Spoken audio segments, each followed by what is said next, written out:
Benjamin Netanyahu, primeiro-ministro de Israel, admite pela primeira vez que sim, atacou posições nucleares do Irã, apesar de um pedido para que isso não acontecesse por parte dos Estados Unidos. Será que o Irã hoje não é mais uma ameaça nuclear, então? Falar um pouquinho também sobre a visita de Macron aos países aqui da América do Sul, Brasil, Argentina e Chile, que deve também criticar a postura de uma possível negociação do acordo Mercosul-União Europeia. Enquanto isso, a Aliança Global contra a Fome já conta com quase 150 membros. Será que de fato, pessoal, isso foi um sucesso? O que ela prega? Falar também da decisão muito polêmica de Joe Biden, Keir Starmer e Macron de autorizar que a Ucrânia use mísseis de longo alcance, não só para defesa, mas também para ataque em solo russo. Quais são as consequências desse ato? Porque a gente já teve o próprio parlamento russo falando em Terceira Guerra Mundial e o Putin e o Peskov, que é o seu porta-voz, falando em retaliação instantânea caso de fato alguns desses mísseis sejam utilizados, e até membros importantes do Partido Republicano ou figuras importantes apoiadoras do Trump, como por exemplo Elon Musk, garantindo que isso leva a uma terceira guerra.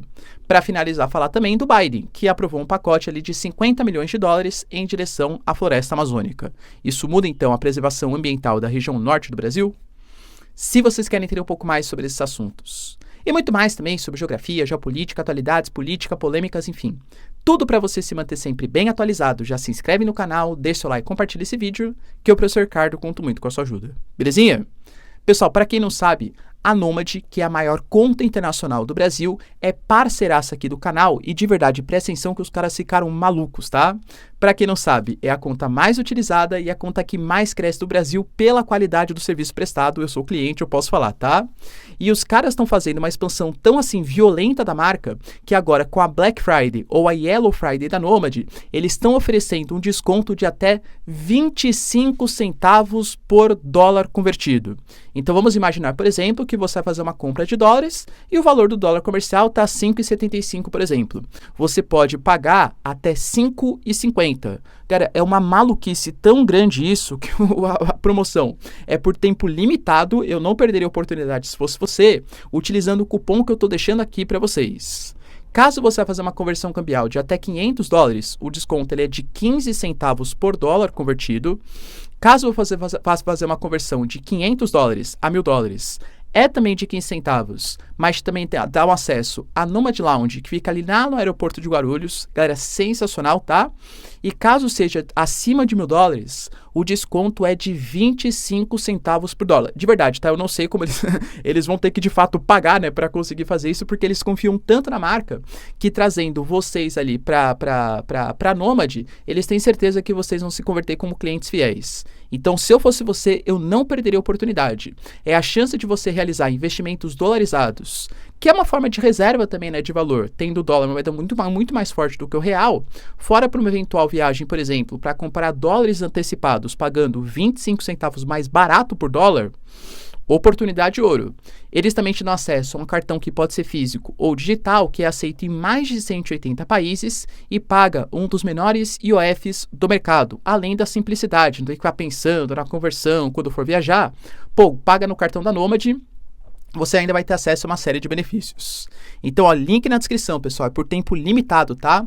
Usa o meu cupom, o cupom RICARDOFRIDAY24, que vai te dar acesso a todos esses benefícios. Não perde a oportunidade, vá rápido, porque a Nomad não vai ficar com isso por muito tempo, pessoal, tá bom? Eles repassaram para mim isso, inclusive, eu falo para os seus inscritos ali que é muito rápido, para eles não perderem a oportunidade. Tamo junto? Então, bora lá pro vídeo, pessoal, que tem assunto bem importante aí pra gente falar. Primeiro assunto, galera, que se faz bastante importante, está ligado à declaração do Benjamin Netanyahu, primeiro-ministro de Israel, acerca do seu ataque feito ao Irã. Eu já conversei com vocês, né, que Israel fez uma retaliação ao ataque que o Irã tinha realizado contra Israel, e eu até citei para vocês, porque, claro, né, baseio nas informações da mídia iraniana, mídia ocidental, mídia oriental, e as informações foram que Israel, por mais que seja muito mais poderoso que os iranianos, a retaliação que foi feita pelo Irã ter atacado o território israelense não pegou em um líder militar, em um líder político, não tinha pegado, aparentemente, em ponto de infraestrutura nuclear ou coisa que o valha, até porque os Estados Unidos, com medo de uma escalada geral do Oriente Médio, principalmente no momento pré-eleição, a Kamala Harris, né, achava que poderia perder votos por conta de uma escalada do Oriente Médio. E também países como a Arábia Saudita, Egito, Jordânia, países um pouco mais neutros na situação, perceberem que os Estados Unidos estarem apoiando um país como Israel, que promove uma guerra ou que é um dos atores que está promovendo uma guerra generalizada no Oriente Médio, poderia fazer com que esses países ficassem insatisfeitos com os Estados Unidos. Então, o Biden, ele pediu para que o Benjamin Netanyahu fizesse a retaliação, claro, mas uma retaliação que não pegasse em pontos, nem líderes militares, figuras políticas, nem pontos nucleares. E a informação que a gente tinha é que os sistemas de defesa S-300, eles foram comprometidos, e isso, claro, é muito prejudicial para o Irã, porque hoje o Irã tem os seus pontos nucleares, pontos de comando político, muito mais expostos do que tinham antes do ataque de Israel, mas que não houve um comprometimento tão grande da infraestrutura. Pois bem, as informações da semana passada eu nem trouxe para vocês porque era muita especulação, né? Mas é que Israel não tinha atacado somente esses pontos um pouco mais de defesa, mas também tinha atacado posições nucleares. E realmente o Benjamin Netanyahu hoje confirmou que atingiu as instalações nucleares. Inclusive colocando, olha, não é segredo. Há sim um componente específico nuclear que foi atingido. Inclusive nós israelenses reduzimos a capacidade de defesa e também da produção de mísseis e produção nuclear. Alegando, galera, que isso foi quase que um recado para o que pode acontecer no futuro com os iranianos. Talvez por isso o Irã ele venha meio que postergando, galera. Eu até coloquei com vocês, hein? O Irã, por exemplo, falou com a AIEA, que é a agência da ONU especializada nas questões nucleares, que estava disposta a fazer uma espécie de negociação. O Irã, por exemplo, a gente teve informações, o Irã não confirma, tá? Mas a mídia americana confirma que enviados iranianos discutiram com Elon Musk, que é o futuro secretário aí, presente no governo americano, a possibilidade talvez de um acordo, então parecia que o Irã estava um pouco mais se abrindo. Penso eu que essa tentativa talvez seja uma tentativa até de ganhar tempo, porque nesse momento o Irã está muito exposto. Então vai precisar receber mais sistema de defesa, desenvolver um pouco mais seus equipamentos, para uma eventual retaliação contra Israel. O Benjamin Netanyahu garantiu que, apesar de ter atacado pontos nucleares do Irã, isso não representa que o Irã acabou com seu poderio nuclear. Segundo o Benjamin Netanyahu, o caminho do Irã para uma arma nuclear não foi bloqueado, ou seja, ainda há capacidade. Lembrando, pessoal, que hoje o Irã aparentemente já tem capacidade de enriquecer urânio acima do permitido, né, pela AIEA e produzir o seu próprio arsenal. Só que ainda não tem toda a logística específica para fazer isso caber numa ogiva, né, caber num míssil, enfim, para ser disparado contra outro país. São necessários testes, repasse de tecnologia, desenvolvimento militar, e aparentemente o Irã está empacado no meio do caminho.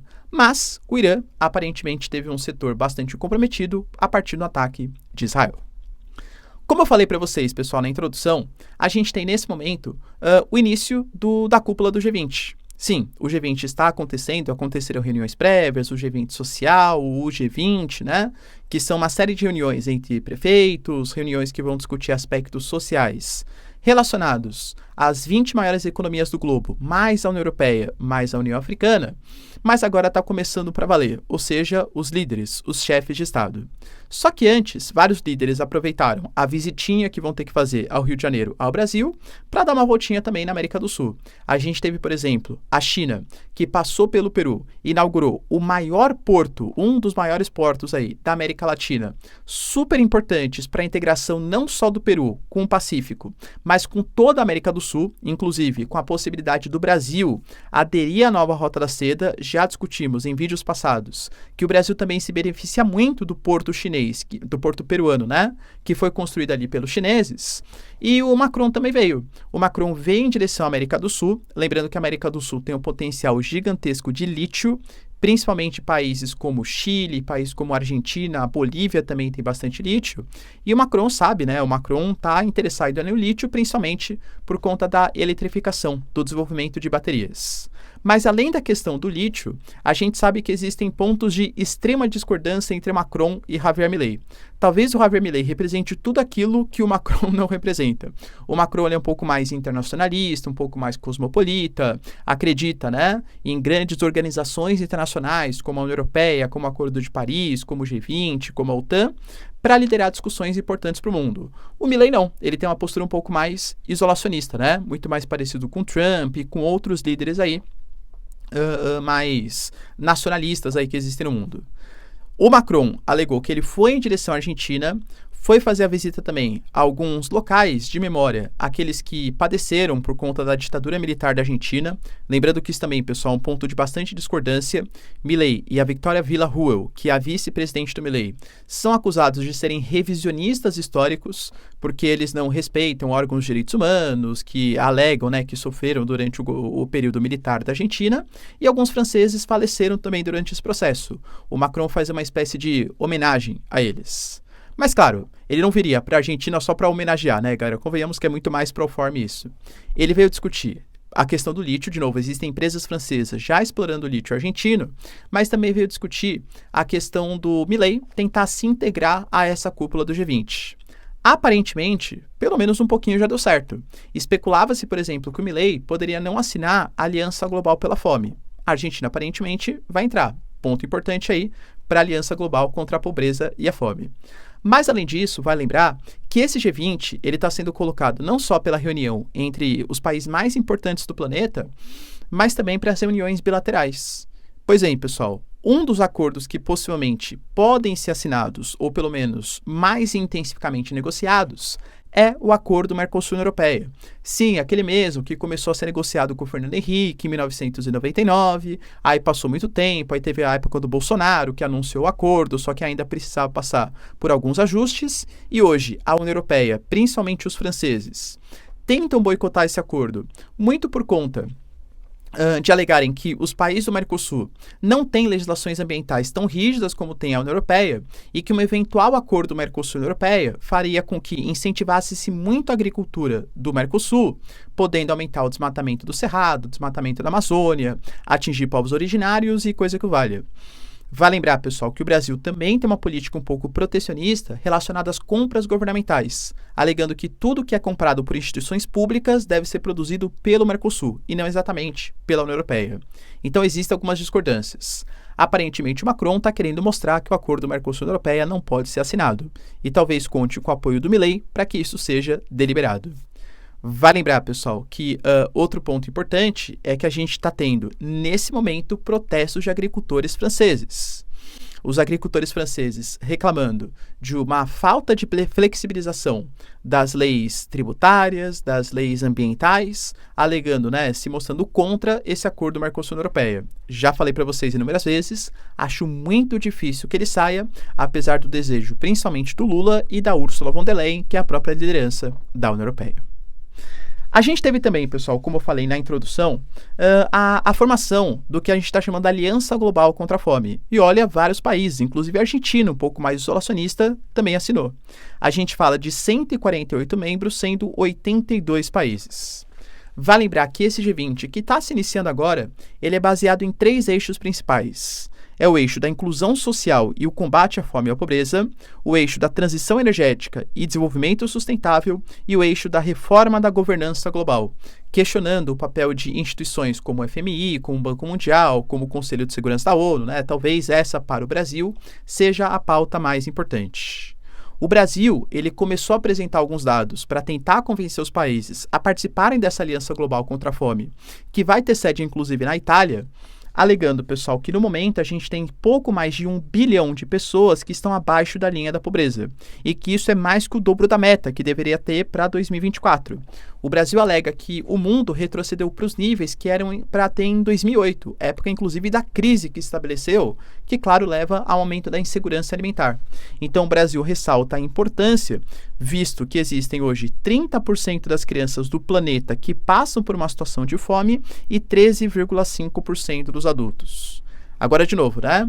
Se de fato essa aliança global contra a fome vai ser o que sempre são esses grandes organismos internacionais, que têm falas muito bonitas, vão membros de ONGs internacionais, lideranças políticas discursarem, mas sempre que é confrontado questões econômicas e questões sociais, ambientais, a questão econômica fala mais alto, na minha concepção, tá? Acho que essa aliança global contra a pobreza e contra a fome, ela é muito bonita no papel, mas ela não propõe resoluções muito práticas, pelo menos num curto prazo, e dificilmente os países vão levar a sério, infelizmente, né, um tipo de questão tão importante quanto essa. Vale lembrar também que existe uma outra polêmica relacionada a como fazer isso. Uma das propostas que o Brasil coloca e conta com o apoio de outros países é a questão da taxação de grandes fortunas. A gente sabe que países como a Argentina, o próprio Trump, né, que ainda não é o presidente dos Estados Unidos, mas tem amizade com vários países que fazem parte da cúpula do G20, não apoiam essa proposta. Será que o G20 vai concordar com isso? Como que vai ser a assinatura desse tratado, dessa resolução final do G20? Entende? São as polêmicas que se colocam. A gente teve também, pessoal, uma notícia bem importante ligado a uma declaração, uma autorização dos Estados Unidos, não só dos Estados Unidos, mas também do Reino Unido, com Storm Shadow, os franceses com similares Scalp, mísseis de longo alcance em direção à Ucrânia. Na verdade, os mísseis já estão na Ucrânia, só que eles só eram autorizados para serem utilizados como equipamento de defesa. Ou seja, caso a Rússia ataque um território que é da Ucrânia, a Ucrânia poderia atacar esse território com os mísseis de longo alcance, mas não mísseis usados para ataque em solo russo, tá? Até o momento, as informações preliminares indicam que não há uma liberação total. O que a Rússia, aliás, o que os Estados Unidos autorizaram, junto com a França e junto com o Reino Unido, é que sejam utilizados mísseis de longo alcance no território de Kursk. Para quem não sabe, Kursk é um território da Rússia que foi invadido pela Ucrânia. Sempre falo para vocês, do ponto de vista simbólico, sensacional, pois isso compromete muito a credibilidade do Putin e expõe uma fraqueza. Pô, a Rússia não deixou, não conseguiu controlar suas próprias fronteiras. Mas do ponto de vista militar e do ponto de vista econômico, a gente está falando de uma redução do próprio número de homens, né, da frente de batalha em regiões como Donetsk e Lugansk para serem utilizados, por exemplo, em Kursk, que talvez não tenha uma praticidade tão grande assim para os ucranianos. Claro que eles alegam que, nesse momento, dominar Kursk pode ser utilizado como moeda de troca numa eventual negociação com os russos. Por isso que é importante manter os domínios. Essa autorização, por que ela aconteceu agora, já que houve tanta resistência ao longo de tanto tempo por parte de Estados Unidos, França, Reino Unido, a Alemanha, por exemplo, cara, a gente sabe que a Alemanha talvez, com Olaf Scholz, seja a mais desesperada do processo. A Alemanha vem sendo pressionada para ceder os mísseis Taurus, mísseis que têm capacidade de 500 km de alcance. A Alemanha já deixou bem explícito que, apesar da autorização dos Estados Unidos, do Reino Unido e da França, a Alemanha não muda suas posições. Inclusive, começou a noticiar, cara, na mídia alemã mesmo, que os alemães, o exército alemão, ele está tão preocupado com a possibilidade de um conflito que ele já está começando a observar algumas instalações industriais para fomentar o seu processo de militarização, para aumentar o seu inventário de equipamentos, de armas. Porque um ponto, cara, bem importante que a gente tem que ter noção é que a Alemanha, o Reino Unido, a França, eles dispõem de grande tecnologia militar. O problema é a falta de inventário, porque durante toda ali a década de 90, anos 2000, período de mundial, não havia o medo de um conflito. Então, os países europeus começaram a gastar muito mais em bem-estar social, um welfare state, do que exatamente em aspectos militares. Mas a Alemanha falou que não mudou a posição, tá? A gente não autoriza. Professor, mas por que está rolando essa autorização justamente nesse momento? A autorização acontece justamente agora por conta, primeiro, do deslocamento de tropas norte-coreanas. A gente sabe que a Coreia do Norte já disponibilizou de 10 a 15 mil militares, principalmente em Kursk. Então, os Estados Unidos, a Coreia do Sul, o Japão, a própria OTAN consideram que isso é uma escalada do conflito. O Putin, quando foi perguntado se existem militares norte-coreanos na Rússia, ele falou, olha, isso é uma coisa que compete só à Rússia, não interessa para ninguém. Rússia e Coreia do Norte recentemente assinaram um tratado de grande cooperação militar, inclusive com a possibilidade de defesa da Rússia. Caso a Rússia seja atacada, a Coreia do Norte defenderá os russos e vice-versa, né? Quando for perguntar, mas Putin, você não confirma? Mas existem imagens de satélite mostrando movimentações de militares norte-coreanos. Ele falou, realmente imagens não costumam mentir. Ou seja, praticamente deixou explícito que sim, existem militares norte-coreanos utilizados ali em Kursk, né? Isso já foi considerado uma escalada. A gente teve recentemente um telefonema que foi feito do Olaf Scholz, primeiro-ministro da Alemanha, em direção ao Putin, colocando que é necessário fazer um processo de negociação e pedindo para que o Putin reduzisse os seus ataques. Cara, de verdade, a gente teve no dia seguinte um enorme ataque de mísseis e drones contra instalações elétricas de energia da Ucrânia, às vésperas do inverno ucraniano. Isso pode comprometer demais a própria Ucrânia durante o período de inverno. Então isso já foi considerado, mas, poxa, então acho que o Putin não está a fim de fazer um processo de paz. Outro ponto, e talvez seja o mais importante, estamos às vésperas do Trump assumir a cadeira presidencial. Declarações do Elon Musk, os próprios ministros ou secretários que foram indicados por Trump, dão indicativo que o próprio vice-presidente, né, o Vance, que o Trump vai obrigar o Zelensky a negociar. Eu coloquei para vocês ontem, por exemplo, que o Zelensky, ele colocou no seu X ali, no seu Twitter, né, esse antigo Twitter, que ele teve uma conversa sensacional com o Trump e que ele sabe que o Trump não obrigaria a Ucrânia a negociar. O Elon Musk retweetou isso e colocou, né? Nossa, o Zelensky tem um ótimo senso de humor. Entende? Dando assim, não, sim, Estados Unidos vai obrigar a negociar. E, de novo, o Elon Musk hoje não é só uma figura de podre de rico aí, né? Um bilionário. É um cara influente na própria política americana. Tanto como conselheiro do Trump, como até como secretário, um dos secretários do futuro governo norte-americano. Então, é uma situação preocupante para a Ucrânia. Quando o Biden ele faz esse anúncio, isso representa, então, uma total mudança da escalada? Para o Zelensky, sim, pelo menos na tática de dissuasão. O Zelensky ele foi bem explícito e falou, galera, que os mísseis falarão por si. Coisas assim não são anunciadas. Foi perguntado para ele como que ele usaria esses mísseis. Falou assim, não vou falar como que eu vou usar os mísseis. Os mísseis vão falar por si. A gente vai realizar esses ataques. Os mísseis ATACMS cedidos pelos americanos, eles têm uma capacidade máxima de 300 quilômetros. Vão ser utilizados no sistema HIMARS ali, né?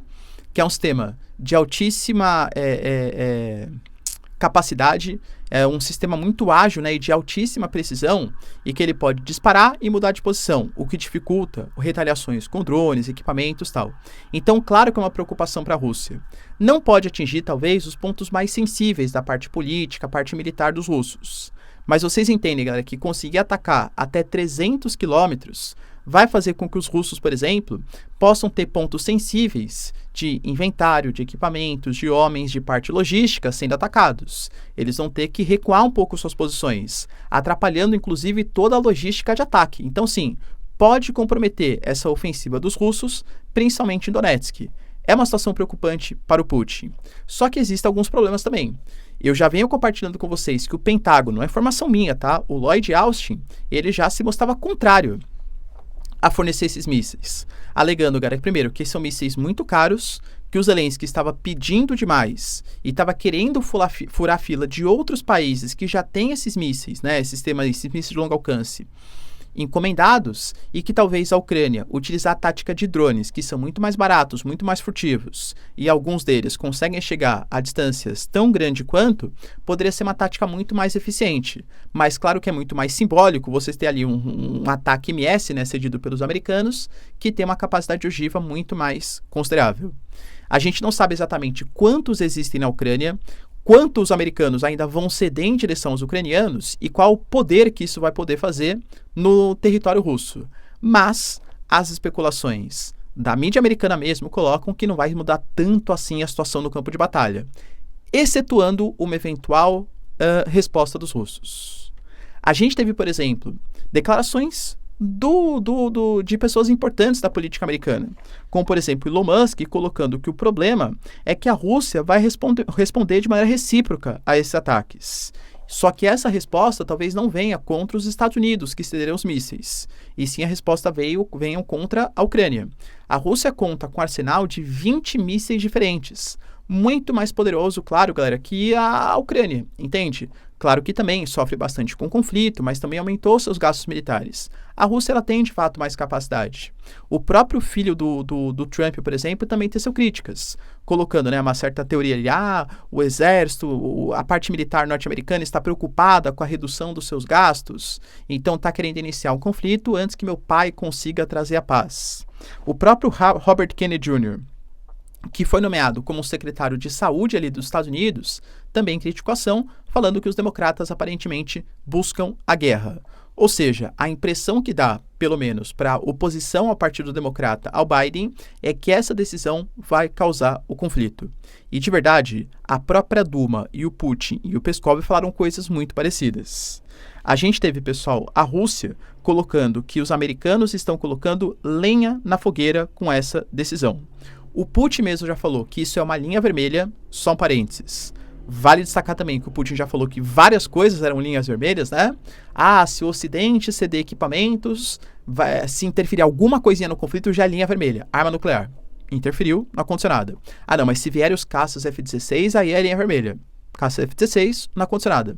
Ah, não, mas se chegarem tanques e blindados, aí é linha vermelha. Ah, não, mas se a Ucrânia invadiu um território, aí é linha vermelha. Invadiu Kursk. Entende? Até hoje o Putin não, né? Essa linha vermelha vai sendo empurrado cada vez mais para lá porque o Putin ameaça, mas não cumpre as suas ameaças. Pelo menos até o momento. Mas a gente teve o Putin falando já em linha vermelha e também da possível realização de testes nucleares. A própria Duma, pessoal, que é o parlamento russo, colocou-se como uma decisão sem precedentes e que levará, sim, à Terceira Guerra Mundial. Inclusive, o próprio Putin já falou, pelo Peskov, que caso ocorra esse ataque do Zelensky com os mísseis de longo alcance, a resposta será imediata. Não deixando claro ainda exatamente qual será essa resposta. Mas se o ataque for feito, mesmo que for em Kursk, que é um território russo, e a Rússia não fizer nada, tira a credibilidade, entendeu? E quando eu falo não fizer nada, eu não estou falando em ataque nuclear. Acho que o ataque nuclear seria a última das opções. Mesmo que uma arma nuclear tática, mas talvez utilizar mísseis mais poderosos, fazer um ataque mais em áreas de concentração de civis, entende? Talvez essa seja a resposta dos russos. E aí, pessoal, acha que isso traz as chances de uma possibilidade de um conflito mundial geral? Essa é a percepção que existe no planeta. E para finalizar, pessoal, a gente teve o Biden ainda, né? Além de fazer a declaração da autorização dos mísseis de longo alcance, ele também foi em direção à Amazônia, antes de participar da cúpula do G20. E ali, ele prometeu 50 milhões de dólares em direção à Amazônia, alegando, ao Fundo Amazônia, né? Alegando que isso muda e que isso mostra como os Estados Unidos, como o governo Biden, deixa um legado muito forte e interessante para o governo Trump. Vale lembrar, pessoal, que essa ajuda de 50 milhões de dólares está sujeita à aprovação do Congresso, que depende quando vai ser a votação, já pode ser um Congresso majoritariamente republicano. Tanto o Senado como a Câmara, né? Vale lembrar que durante a campanha eleitoral, o Biden falava em 20 bilhões de dólares, lembro bem, tá? Já acompanhava a geopolítica, inclusive aqui no canal. Durante a campanha, aliás, durante a 2023, ele falou que, na verdade, não eram mais 20 bilhões, e sim 500 milhões, que seriam parcelados em 5 anos, mas também devido à autorização do Congresso, né? O Congresso nunca aprovou, nunca chegou nada desses 500 milhões. Agora ele anuncia 50 milhões, que podem somar, né, com o total de ajuda que aconteceu a 100 milhões. Mas convenhamos, cara, é muito mais simbólico do que de fato objetivo. Não muda a realidade dos Estados Unidos, que prometeu muito durante a campanha eleitoral do governo Biden uma ajuda a essa parte ambiental e de fato pouco fez pelo Fundo Amazônia. Beleza, pessoal? Deu para entender os principais acontecimentos? Se vocês curtiram o vídeo, então, já deixa o like, se inscreve no canal. Tamo junto, beijos, abraços e tchau, tchau.